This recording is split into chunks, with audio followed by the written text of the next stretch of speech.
সবাই কেমন আছেন? আশা করছি অনেক অনেক ভালো আছেন।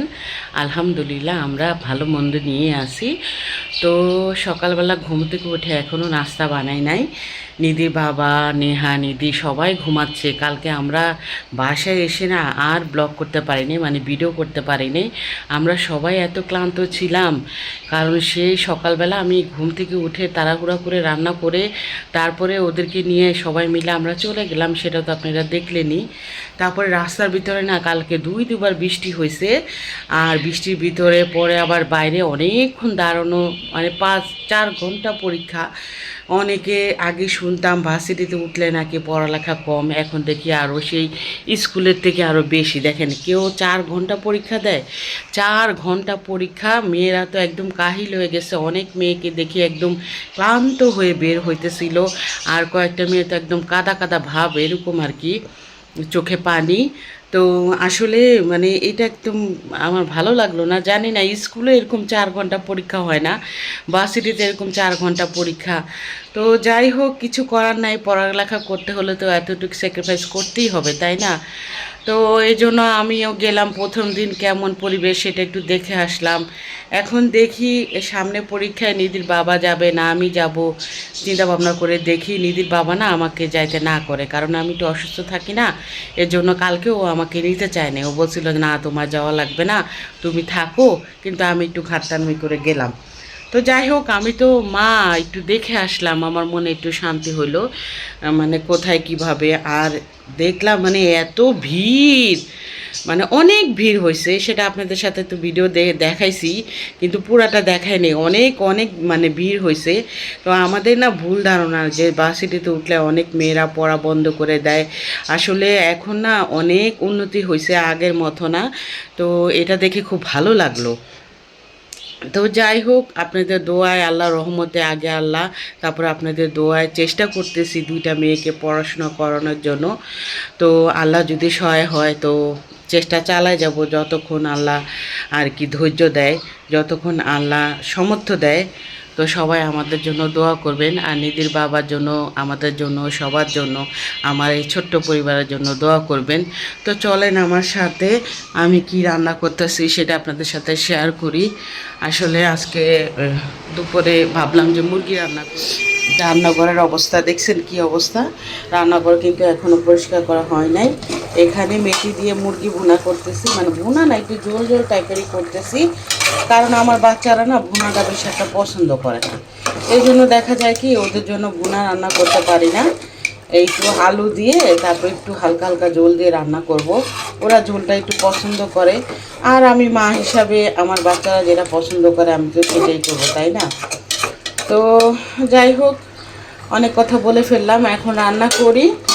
আর বাবা মাই চায় তার সন্তান ভালো থাকুক, তার সন্তান জীবনে সফলতা পাক, তার সন্তান সব কিছুর জন্য আল্লাহ সেভ করুক, আল্লাহ তাকে বড় করুক। এটা কি কোনো মা বাবার অন্যায়? আমি তো মনে করি না অন্যায়। যাই হোক, আমি তো সব বাবা মার মতো একই, আমিও একটা মা, আমিও চাইবো আমার সন্তানরা ভালো থাকুক। তো এই যে নিধির বাবা এখন ঘুম থেকে উঠছে, দেখি ওকেও নাস্তা দিই, গাছে পানি দিই। পুদিনা পাতা গাছগুলা মাশাআল্লাহ অনেক বড় হয়েছে।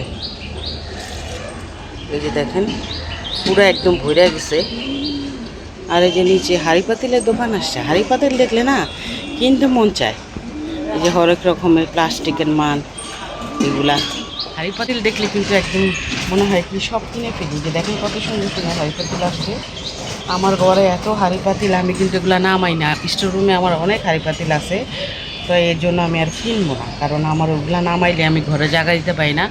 আর আমার একটা স্বভাব কি, রান্নাঘরে অতিরিক্ত জিনিস ভালো লাগে না। দেখা যায় যেগুলো আমার প্রয়োজন সেগুলোই আমি রাখি, আর এছাড়া সব আমি স্টোর রুমে উঠায় রাখি। তো এর জন্য আর কি হাঁড়ি পাতিল দেখলে অনেক লোভ লাগে, যেগুলো প্লাস্টিকের জিনিস দেখলেও, কিন্তু কিনবো না, কারণ বললাম না আমার ঘরে অনেক আছে। তো যাই হোক, গাছে পানি দিলাম, এখন যাই রান্নাঘরে। তো তরকারি চড়াইছি। গতকালকে ভিডিও দিতে পারিনি, কারণ হঠাৎ করে অসুস্থ হয়ে গেছিলাম। এই ভিডিওগুলো আগের করা আছে, তাই ভাবলাম আপনাদের সাথে শেয়ার করি। তো আসলে শরীর কখন কার কেমন হয় আল্লাহ ছাড়া কেউ জানে না। হঠাৎ করে আমি অসুস্থ হয়ে যাই, তারপরে দেখা যায় সংসারে অনেক কাজ আর কি করতে পারি না। দেখা যায় মেয়েরা দুই মেয়েরা টুকিটাকি করে, ওদের কাজ আমার বেশি একটা ভালো লাগে না। তারপরও আমি অসুস্থ হলে আমার দুই মেয়ে মাশাআল্লাহ আল্লাহর রহমতে অনেক কিছু করার চেষ্টা করে। আর নেহা তো আমাকে অনেক শাসন করে, মানে মার মতো গাইড করে। আমি আসলে ওষুধ মাঝে মধ্যে খাওয়া বন্ধ করে দিই, তারপরে দেখা যায় অসুস্থ হয়ে যাই। তারপরে নেহা আগেই বলে যে তুমি ওষুধ বন্ধ করছো, এখন আবার তোমার এই সিমটমগুলো আবার হচ্ছে। যখন আবার ওষুধ খাবা, এক সপ্তাহ দেরি হবে, তারপরে আবার ঠিক হবে। আসলে আমার মেয়ে যা বলে ঠিকই বলে, আমি আসলে মানি না। আমি এই যে ডাক্তারের কাছে গেছিলাম, আমি সেটা নেক্সট ব্লগে আপনাদের সাথে শেয়ার করব। আমি যে ডাক্তারের কাছে গেছিলাম, ডাক্তারও আমার সাথে রাগারাগি করছে। আমি ওষুধ খাওয়া আর কি বন্ধ করে দেওয়ার কারণে আমি এরকম মাঝে মধ্যে অসুস্থ হয়ে যাই। যাই হোক, বাবা মা নাই, বিয়ের পরে একটা মেয়ের কিন্তু স্বামী সন্তানই আপন। তো এখন তো মেয়েরা মাশাল্লাহ মনে হয় বড় হয়ে গেছে, মাকে কিভাবে গাইড করতে হবে, কিভাবে ভালো হবে সেটা বলে। তো মাঝে মধ্যে তো খুব ভালোই লাগে। যাই হোক, দেখেন শরীর অসুস্থ ছিল, তো এইগুলো আবার থালা বাসন অনেক জমে গেছিলো, সেগুলো আবার পরিষ্কার করলাম। আসলে শরীর অসুস্থ থাকলে ঘরের অবস্থা কিন্তু অনেক খারাপ হয়ে যায়। আর আমি তো সিঙে থালা বাসন জমাই না, তারপরে দেখা যায় বাচ্চারা খাওয়া দাওয়া করে, টুকিটাকি ওদেরটা ওরা ধুয়ে রাখার চেষ্টা করে। আমিও আবার রাগারাগি করি, তোমাদের ধোয়া লাগবে না, কিছু করা লাগবে না, আমার যখন ভালো লাগবে তখন আমি করব, কিন্তু ওরা আসলে মানে না। তো আজকে তো ওই যে রান্না করলাম সেটা তো আপনাদের সাথে শেয়ারই করলাম। তো দুপুরে এই যে থালা বাসনগুলো ধুয়ে নিচ্ছি। আর হঠাৎ করে অসুস্থ হওয়ার কারণে না গতকালকে ভিডিও দিতে পারি নাই। আর মেয়ের তো এক্সাম চলতেছে, মাঝখানে কয়েকদিন আর কি বন্ধ। আর সেই মানে সামনে আবার পরীক্ষা, তো ওর বাবা নিয়ে যাবে। আমি তো হঠাৎ করে অসুস্থ হয়ে গেলাম, আর আমার পক্ষে এতক্ষণ ওইখানে রাস্তায় দাঁড়া থাকাও সম্ভব না, কারণ অসুস্থ হয়ে গেছি। তো নিধির বাবা আবার বলল যে তোমার যাওয়া দরকার নাই, আমি যাব। আসলে ও একা মানুষ কয় দিকে করবে। আসলে দেখা যায় সংসারে সব দায়িত্ব পালন করে, তারপর দেখা যায় মেয়েকে নিয়ে যায়, আমি ছোট মেয়েকে নিয়ে যাই, আর ও বড় মেয়েকে নিয়ে যায়। এখন তো কিছু করার নাই, কারণ মেয়ে তো একা এত দূর যাইতে পারবে না, এই জন্য দেখা যায় ওর বাবা ওকে নিয়ে যায়। আর বিপদে যে পাশে থাকে সেই আসলে প্রাকৃতিক বন্ধু। তো যাই হোক, এখানে আবার সিংয়ের ভিতরে অনেক ময়লা জমে গেছিলো, সেগুলো আবার পরিষ্কার করে নিচ্ছি। এরই মধ্যে নেহা আবার দুষ্টমি করতেছিল রান্নাঘরে এসে, যে ধৌ ধৌ বেশি করে ধৌ। আমি বলছিলাম আমি ধুয়ে দিব, এখন তুমিই ধৌ। পরে আমি বললাম না, তোমার ধোয়া লাগবে না, যতদিন বাবা মা বেঁচে আছে ততদিন শান্তি করে যাও। মেয়ে হয়ে জন্মাইছো, সংসারে কাজ করতে হবে, হয় যতই বড় লোক হও বা যত বড় হয়ে কিছু হয়ে যাও, তারপরেও কিন্তু দিন শেষে সংসারে কাজ করতেই হবে। তো এর জন্য না আমি আমার দুই মেয়েকে সংসারে কাজ করতে দেই না। তারপরে দেখা যায় মাঝে মধ্যে রাগারাগি করি, ওরা টুকিটাকি করে, কিন্তু বেশিরভাগই আমি করার চেষ্টা করি। দেখা যায় হাঁড়ি পাতিল, তারপরে রান্না বান্না এগুলা না ওদেরকে দিয়ে এখনও করাই না। আমি মনে করি যে মেয়ে হয়ে জন্মাইছি, আমাদের সংসারের কাজ কিন্তু আমাদেরই করতে হবে। দিন শেষে যখন শ্বশুর বাড়িতে যাবে তখন কিন্তু শ্বশুর শাশুড়ি বলেন, দেবর ভাসুর বলেন, কেউই কিন্তু ছাড় দিবে না। তো আমি কিন্তু এক মার এক মেয়ে ছিলাম, আমার বাবার বাড়িতে কিন্তু আমি কিছুই করি না, কিন্তু আমার শ্বশুরবাড়ি আসার পরে কিন্তু আমি অনেক কাজ করছি আর অনেক কিছু শিখছি। তো প্রত্যেকটা মেয়েরই, আমি যে এরকম একা করি তাই না, তা না অবশ্য, প্রত্যেকটা মেয়েই কিন্তু বিয়ের পরে সংসারে কাজ করতে হয়। হয় সেটা শ্বশুরবাড়ি হোক, হয় সেটা নিজের সংসার হোক, হয়তো শ্বশুরবাড়িতে একটু বেশি কাজ করতে হয় আর নিয়ম অনুযায়ী করতে হয়। আর নিজের সংসার হলে দেখা যায় যখন মন চাইলো তখন করলো, যখন মন চাইলো তখন করলো না, কিন্তু সংসারের কাজ কিন্তু করতে হয়, একটু কম একটু বেশি। যাই হোক, এখানে এই যে দেখেন, বললাম না শরীর অসুস্থ ছিল, রান্না করছিলাম কোনো রকম। তারপরে দেখা গেল এই যে এখানে ময়লা জমে গেছে রান্নাঘরে, তাকের ভিতরে ময়লা জমলে তো আমার ভালো লাগে না। তো এগুলো আবার পরিষ্কার করে নিলাম, আর এরই মধ্যে কিন্তু আবার ঘরটাও গোছানোর চেষ্টা করলাম। তো মেয়ে তো পরীক্ষা, দুই মেয়ের, ছোট মেয়ে তো পরীক্ষা শেষ হইলো। আসলে নিধি তো ছোট, ও তো এত কিছু বুঝে না। মাশাল্লাহ নেহাও তো ছোট, তারপর আল্লাহর রহমতে নেহা এখন টুকিটাকি কাজ করার চেষ্টা করে।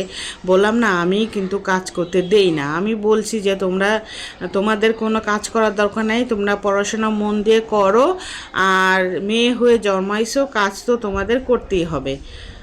আর এই যে এখন থেকে কারোর সাথে কারো কথা বলি না, একাই থাকি। আমি মনে করি একা থাকলেই ভালো, কারণ দেখা যায় অন্যদের সাথে কথা বলবো, এক কথায় দুই কথা অনেক কথা উঠে যায়। এর জন্য একা থাকাই আমি বেশি ভালো মনে করি। আর এরই মধ্যে দেখেন, এই যে আপনাদের সাথে কথা বলতে বলতে আমি পুরো ফ্ল্যাটটা ভালো করে পরিষ্কার করে নিছি। যখন একটু ভালো লাগে তখন মনে হয় সব কাজ করে ফেলি। আর এই যে রান্নাঘরের উপরে এই যে কাপড়গুলো কেন দিছি জানেন? ওই যে রাস্তার সামনে আমার রান্নাঘর, দেখা যায় নিচে সবজি বিক্রি করে, কলা বিক্রি করে, মানে ওইখানে অনেক লোক সব সময় থাকে, চটপটি বিক্রি করে, তারপরে শরবত বিক্রি করে। এর জন্য না এখানে দিয়ে দেই, কারণ রান্নাঘরে সব সময় রান্না করি, আসা যাওয়ার উপরে থাকে, তো দেখা যায় নিচ থেকে সব দেখা যায়।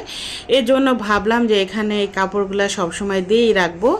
আর এই যে এখানে দেখেন পানি ফুটায় রাখছিলাম যে সেটাই আছে। এরই মধ্যে কিন্তু নিধির বাবা আবার ফিল্টারে কিটও লাগাইছে। তো নিধির বাবা ফিল্টারে কিট লাগানোর পরে কিটটা না উল্টা লাগাই ফেলছিল, মানে ঠিক করে লাগায় নাই, পরে আবার ঠিক করে লাগাইছে। মানে একবারে কাজ ওর সব সময় দুইবার করতে হয়। আর এই যে দেখেন, এই যে এরই মধ্যে কিন্তু এই রুমটাও আমি ভালো করে পরিষ্কার করে নিছি। আমরা মেয়েরা দেখেন যতই অসুস্থ থাকি, আমাদের সংসারের কাজ কিন্তু করতে হয়। যখন একটু সুস্থ লাগে তখন মনে হয় সংসারের সব কাজ করে ফেলি। আসলে আমার ক্ষেত্রে এরকম হয়, কার ক্ষেত্রে এরকম হয় আমি জানি না।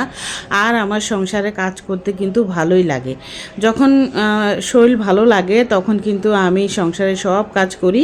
আর এই যে দেখেন, আমি বললাম না নিধির বাবা ফিল্টারে কি টানছিল, সেটা আবার খুলে আবার লাগাচ্ছে। তো যাই হোক, আজকের মতো বিদায়।